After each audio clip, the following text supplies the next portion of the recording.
Hi there. Welcome back to You Can Emerge Positive. I'm Deanne Lewis, your host, and we're going to talk about aging gracefully today. I know most of us feel like we're still 30, right? I mean, that is until you look in the mirror or life, shows you could be getting out of bed in the morning or trying to stand up from the couch or getting out of the car. It doesn't take much, does it, to remind us that 30 was long ago.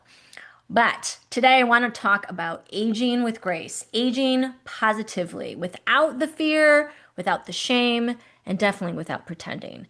Because here's the truth, aging is not the problem, it is the denial of aging. And frankly, look, we should be grateful that we're aging because not everybody gets to be here, right? Some of us have already passed. We are not aging.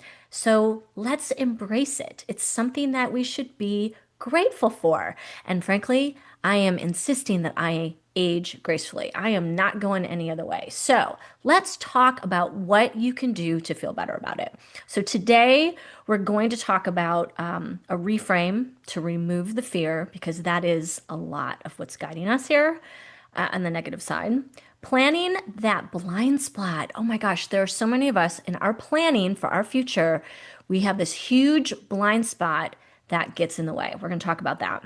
And then a simple three-step reset that you can do for your future self. So let's just jump in. So the mirror moment. Now, in my house, I have really tall, like sinks. So when I look in the mirror, it's kind of like this. It's like a portrait view. And I'm happy with that. And then I'll go somewhere and I'll have a full view of my whole body. And holy crap, that is when I go, what the hell happened? Like, that's not me. And have you ever done that? Have you ever looked in the mirror and thought, like, what the heck has happened? Yeah, it is a normal thing. And I think most of us lock in at a certain time of our life. For me, it's age 37. I am so locked in on 37 that if you were to ask me how old I was and I didn't think even a second about it, I'd say 37. Like I'm that locked in. But it is definitely that shock, that mirror shock. It's common. It's something that all of us go through. So if you have had that, don't think that you're wrong or make yourself bad about it. It is absolutely normal. You're not falling apart, right? You are moving into your next season or your next chapter. So, our generation, the midlifers, which are mostly Gen X right now, maybe some baby boomers on the lower end, but most is Gen X. We're in this generational shift where we're talking out loud about aging. I mean, women, people are okay. Our parents and our grandparents, they never talked about aging. Like that was a big no-no. You did not talk about getting older and what that meant and what you were going through because no one really understood it, and you definitely did not want to admit to it. And things have changed. I mean, women are screaming from the mountaintops about perimenopause and menopause. We're demanding that people start paying attention, and that there's research that is now going into looking at like, what causes this and why are we feeling the way that we do and what can we do to feel better. It is new, and it is starting with this generation of being really upfront about aging. Because look, we don't have to go in a bad direction here. Just because we're getting older doesn't mean that we have to feel bad about ourselves or look bad or somehow be down on ourselves or just kind of be brushed aside. Like, that's ridiculous. So let's talk about it. And we are, like, continue to talk about it because it matters. It totally matters. There's also with it, though, an emotional weight that is about aging that's all around us. I mean, it's not just us, it's our parents, our spouses, our siblings, our friends, our neighbors. I mean, you start seeing aging everywhere, right? Once you start realizing that it has happened to you, actually, I think probably the first step you probably see is in your parents, is my guess, is that you start noticing your parents are getting older. And for me, I don't see my parents every day because we live across the country from one another. So when I do get face to face with them, it's always noticeable. And I'm sure it's the same for them with me. Like it's noticeable that we're aging because 6 months will go by or a year will go by, and then you see that. But you do see it everywhere. And frankly, when I see my friends, I'm like, oh, thank God, like we're equal. That's all good. Like I don't feel like I'm any worse than they are, and they're looking great. So I'm like, okay, I'm gonna go with this. So, but we do notice it everywhere. And you see the hard realities of aging, like physically slowing down. I know I see that a lot in my parents, and in myself, frankly. Like things that I used to do without even thinking about, I kind of feel now. Um, we hear about serious diagnoses, medical things, cancer, Parkinson's, and dementia, Alzheimer's. I feel like that is like a normal part of conversation and dialogue with my friends these days. Like, this is happening in our parents' generation in abundance, and it is not okay. It's tough. There's knee and hip replacements. Okay, so I know that people get their knees and hips replaced. I mean, it's normal and it's frankly considered not a major operation anymore, which is amazing.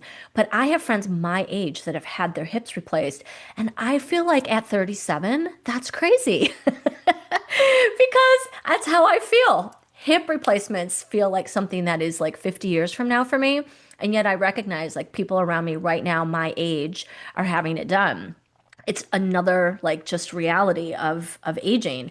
And then there's the memory changes. Okay, tell me I'm not alone here that I walk into a room to go get something and literally forget why I went into that room. Something else like sparkly gets my attention, it drags me over there, and then I forget. Wait, why did I come up here again? Or the worst is when I'm thinking about something, I need to research something, or I have to look into something on my computer. I'll pick up my iPad, open it up, and there'll be a pop-up of a Facebook note or a text or something else. It will completely take my attention, and then I have completely forgotten why I picked up my iPad in the first place. It is so ridiculous. Please tell me I'm not alone in that. I know I'm not actually because I hear my friends talk about it all the time. It is normal. Memory changes, but it's another reminder that we are aging.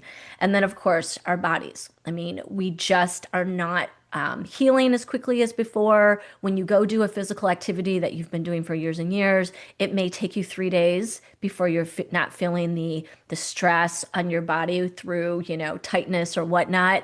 It's just kind of a reality. And so these are emotionally weights for us. I mean, when you see those all the time, they're reminders. And most of us don't want to be reminded about that, right? I mean, it's hard. And then let's not forget about talking about the sandwich season of life. Now, this I feel like I am hearing all the time with my circle of friends because we're of the age where we are parents to children. And when I say children, some of these children are in their 20s, but let's face it, uh, the kids, the generation that are in their 20s, are living at home because of our economy and because of the circumstance. So you still have quote unquote kids at home that you feel responsible for, and they are looking for your guidance and help, especially financially.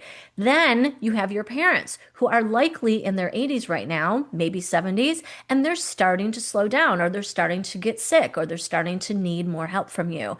And on top of the fact that you're married, you have a job, you have to put your self care somewhere in there. I mean, it is so much. It's a lot, and they call it the sandwich season. And if you are midlife, if you are a Gen Xer, you're absolutely in that.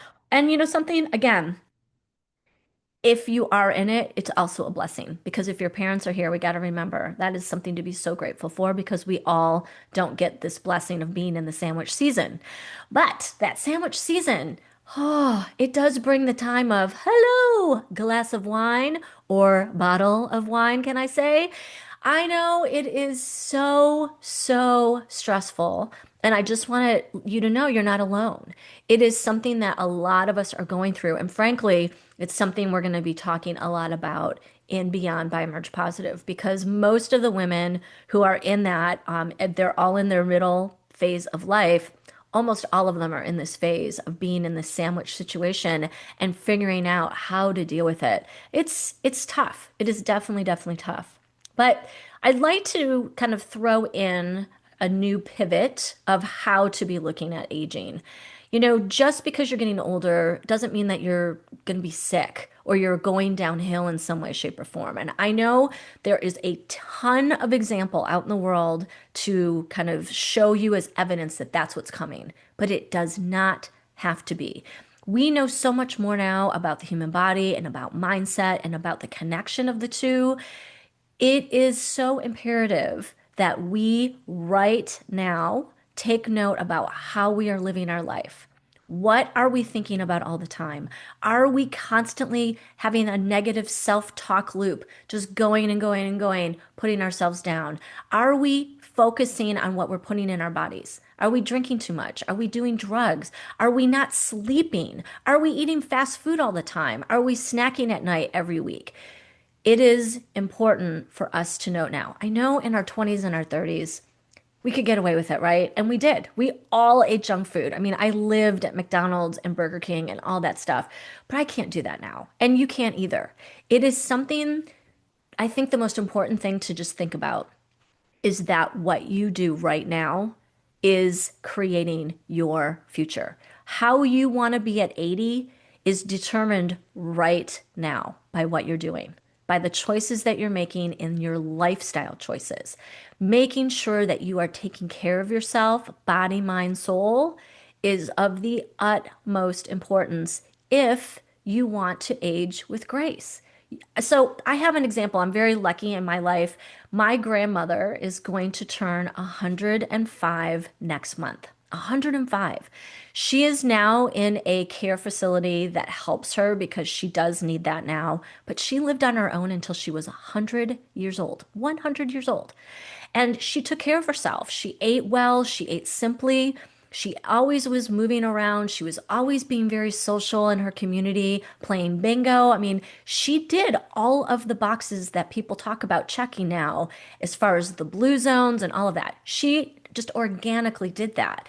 And so, yes, genes matter, but we've been told now, it's been proven, it's not just our genetics. It is our lifestyle. It's our choices. So I'm lucky because I do have this tangible evidence and proof that it's possible to age with grace. She's never been sick with anything serious. She's on one little tiny pill for her body. That's it. Like, she is evidence to me that it's possible. So I am telling you, if you don't have that evidence in your life, it is possible for you too. You just have to make the choice now to be changing things in your life for your future self. I mean, it's also going to help you now, but for your future self. When you turn 80, if you want to be able to go and do yoga or go on a walk or ride a bike or go and do whatever it is that brings you joy, you need to be focused right now on your well being and your health. What you do now is creating your future. And the other thing I will just add, because there's a couple categories I had here, which I guess I'll go through real quick. So movement. Movement is huge, and that's not exercise. Movement is just don't sit all day, and we all do. I mean, I just did yesterday. I didn't get up from my computer all day yesterday. I was supposed to go to the gym. I did not, and that's on me. But I'm just telling you, we're all human. We make mistakes. The idea behind this, though, is we need to get up and walk around. We cannot sit all day. Our bodies are meant for movement. Our food choices, like I said, matter. Sleep matters. You have to really just make sure and protect your sleep. Do not let people interfere with that on the regular. I know there are times you're going to go to a party and you're going to have fun and you're going to get to bed late and you're going to have to get up early. Okay, that's one night. But on a regular, consistent basis, you should be getting 7 to 9 hours of sleep, whatever your body is calling for. Everyone is different, but do not put that off. That is essential for our well-being and our future self. Don't let that go to waste or be overlooked. Over stress reduction, that's another one. We talk about that all the time here. Personal downtime, that's a huge one. Making sure that you take time at the end of every day to just chill out and do whatever that means to you. That could be walking, biking, reading. I like to just get myself in front of a TV and watch TV for an hour to 2 hours, one or two shows typically. And that is my detox. That is my like coming down and I relax and then I go to sleep. It's great. And then, of course, fun and play. Don't forget to have fun and have play in your life because that's essential for our overall well being. That's another thing that as adults, we really do forget about. Okay, so the blind spot I was talking about in the beginning here. So, as you are planning your future, one of the things that we need to really think about is the reality of us getting older. So, as an example, if you're looking at buying a new home in the next, several years, so let's say anywhere between 1 and 10 years, you got to make sure that it's going to really match where you're going to be in your life. So, my husband and I were looking at homes and we're looking at two-story homes. Well, is that really what we should be looking at? A two-story home with the bedroom upstairs? Or do we need to make sure that we have a bedroom downstairs for us? This is just one little tiny example, but like other people have these dreams of moving out into the country and being in a much more remote place. That sounds great, but what about healthcare? What about if something goes wrong? Do you have access to stuff like that? So don't let the blind spots in your planning your future get in the way because a lot of us underestimate. We think, oh, it'll be fine for us, but no. And I've gone through this too with my parents. Nobody wants to think that they're going to be unable to do something in their life. That is so unpleasant, but it is a reality. So make sure that these blind spots are something that you uncover as you are planning your future. So, how do you stay positive as you're getting older? I mean, that's a big one. And I think that making sure mindset is a huge piece of it. Like making sure that you wake up with your gratitude. We talk about three things you're grateful for every day, making sure that you're doing movement every day, make sure that you are sleeping well every day. These are simple things that generate overall well-being, body, mind, soul. Like they just kind of go through the whole gamut and they're simple, but we overlook them. So don't get into the practice right now for your future self, and you will be so happy that you did. Okay, so we've got one last thing here, which is the simple three-step framework. And so I want you to ask yourself here, where am I in this season of life? Like right now, where am I? Physically, mentally, and emotionally. Where are you? Not where you wish you were, right? Where you are right now. Now, after you have kind of diagnosed where are you physically, mentally, and emotionally, I want you to choose one supportive habit for yourself. Okay? So, an example of that, a 10-minute walk after lunch, protein at breakfast, 3 minutes of deep breathing before you go to bed, lights out at 10:30 every night, unless you've got a party. I understand. One night a week, whatever. But night, all the other nights, 10:30. Or strength training twice a week. Frankly, if you did all of these, that would even be better. But just pick one. Start small. One of those. Pick that. And then you want to design for consistency. Okay. So you're noticing first and you're asking yourself, where am I? The second is you choose one supportive habit. Okay. One supportive habit that is going to support you in one of those areas of physical, mental, or emotional. And then three, design for consistency. And what I mean by this is if you are building a new habit, which is what we're doing here, the easiest way to build a new habit is to stack it onto something else. And like let's say you want to improve your balance because your balance is crap and you've never paid attention to it, but as you get older, you realize it's getting worse. One of the things you can do is while you're brushing your teeth, you can stand on one foot. And every time you brush your teeth, you alternate feet. Just go back and forth and back and forth. It's not easy to do. I've tried it. And one side, by the way, is always going to be weaker than the other. So don't be surprised by that. But that's just one thing. And if you're tacking it onto something that's already a habit, in this case, brushing your teeth, it's so easy to do and remember and just to add on without any thought whatsoever. So try that three-step formula and see what you can do. Okay, lastly, here are two journaling prompts that I really just want to mention to think about. And if you like to write down, if you like to journal, write these down. If you don't, just in your car ride home or on your commute home, think about these.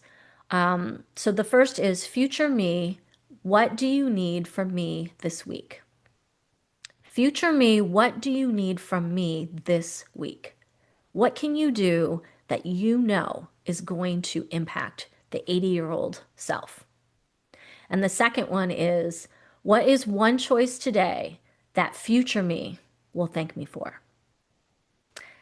Think about those two questions. Keep it light, keep it honest, keep it kind, but keep it real. I really do believe that we can age gracefully. I believe we can be happy, we can be grateful and strong, and still be honest about what's changing. I also believe this: the gifts that come with age, wisdom, perspective, appreciation, and peace, are real, and they are worth celebrating. So here's my question for you, and I'd love for you to answer it in the comments. What is one habit that you are choosing for your future self this quarter? You know, we talked about it on this podcast in January about having one habit per quarter. So you just have 4 new habits a year. It's like a super easy thing and a way to catapult change in your life. What's one habit that you are choosing for your future self this quarter? Maybe it's walking or strength training or sleep or even better boundaries. That's a really good one. And if you want to support actually sticking with this, that's exactly what we do inside Beyond by Emerge Positive. So if you're interested to come and join the group, we offer these simple tools, the support, and the accountability that you are looking for. Just go to emergepositive.com and sign up. Thank you so much for being here. I so appreciate your support and just always coming back to the table to hear more about Emerge Positive and what we're doing in Beyond by Emerge Positive and how you can change your life. I hope that you can take one thing from today, apply it right now, and start making the changes that you desire. And remember, you can emerge positive. I'll see you next Wednesday.